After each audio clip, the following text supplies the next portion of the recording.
Hi everyone, thank you for inviting me here, Mr. London.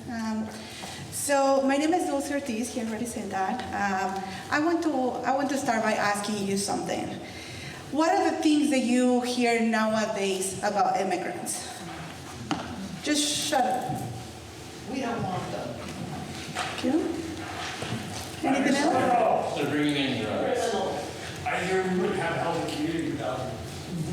Thank you. Anything else?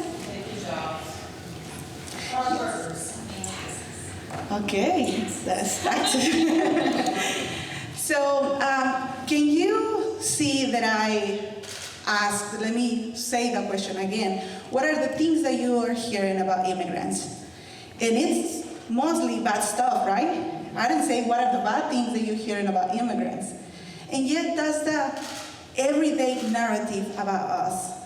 So I'm originally from Mexico, and I came here because I was living or surviving, I must say. I became a single mother at a very young age, and my mom was sick, and she was the one helping me with my son. And because she got sick, I have to work 14, 17 hours a day to try to put food at the table. And at the end of the week, I didn't even have enough food, enough money to put food at the table. Nevertheless, to buy the medicine my son or my mom was requiring. So I made the decision to come here. I am a domestic violence survivor and also a human trafficking survivor.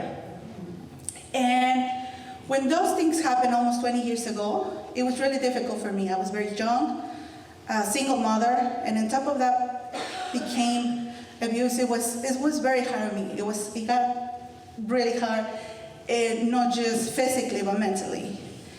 And yet, I think the most difficult part of all that situation is that when I tried to report that crime, the police shut the door of my face.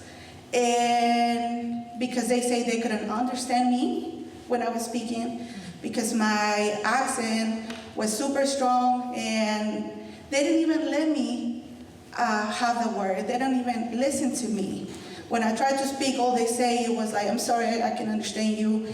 And they never even give me the opportunity to express. And so that was the most difficult part.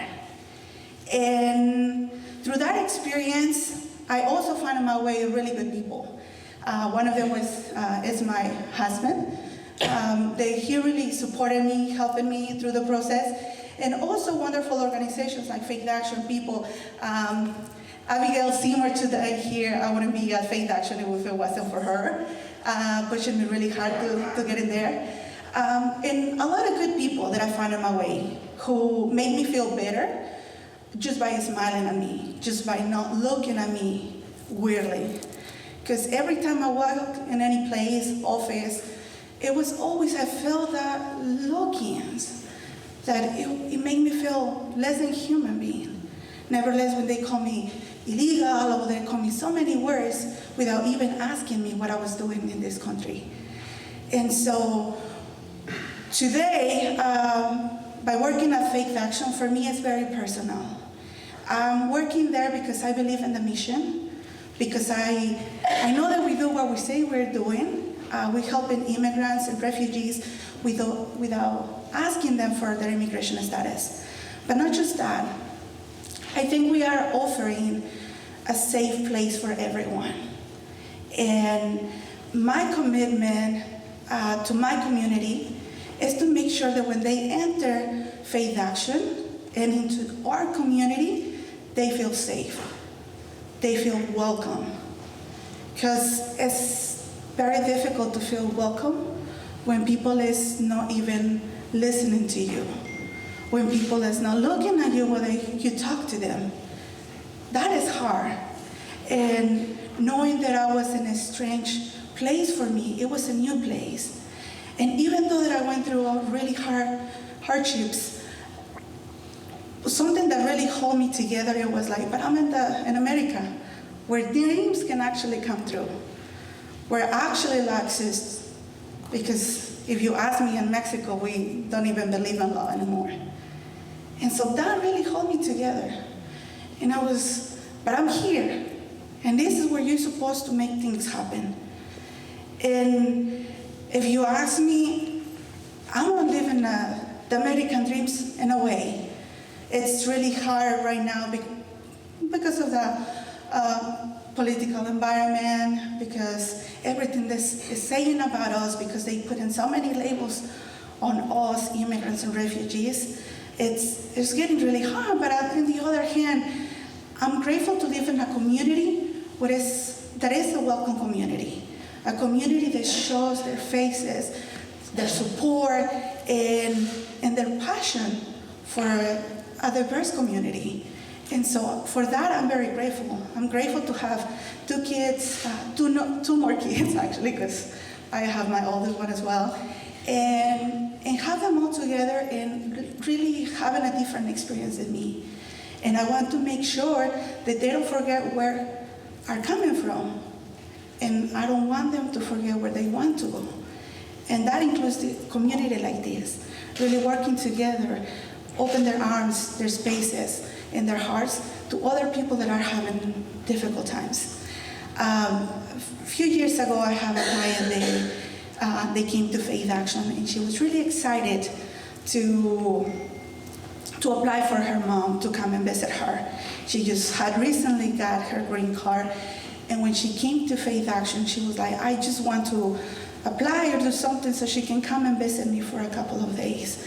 So we did through our legal department. She was able to bring her mom over here to the US. She had had 14 years without seeing her mother, so that was the first time in 14 years that she was able to hold her. And when her mom got here, a week after, she passed away here in the US. And when that happened, she came to us, and all she had to say, she was thank you. And she said, despite the difficult time that she was going through, she was very thankful to know that she found FaithAction, because we helped her through her process. We helped her to see her mom for the very last time, and just because we were there to listen to her. So we are very welcoming and very open, and that doesn't mean that we have the solution for all the problems that sometimes people bring in. But just sometimes by listening to them, they feel relief. You can see when they come into FaithAction how stressful, sad, or sometimes even angry they are. And by the time they leave out the door, you can see their faces, you can see their shoulders relax and feel much better. And that's really my commitment, just personal commitment, not just personal commitment, but also in my community. I want to make sure that every single person that I cross paths with, they feel welcome, they feel safe. And it's turning strangers into neighbors. And that's our commitment, and that has become my personal commitment as well. If you want to get involved, please find our Facebook page, find our website. We have different events that you can participate in. If you want to learn more about immigrants and refugees, you are welcome to come to one of our FaithAction IDs.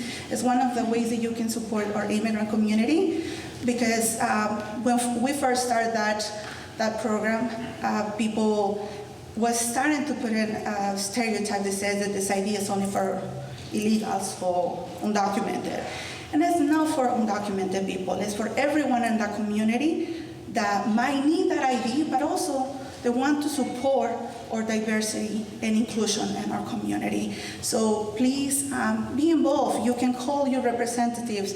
The General Assembly here in North Carolina always try to finish that program. They've been trying so many times to end the program, and we keep fighting to maintain that program. Now has gained international recognition, and I think that speaks volumes of what really this program is doing for people. So please get involved as much as you can. Thank you, guys.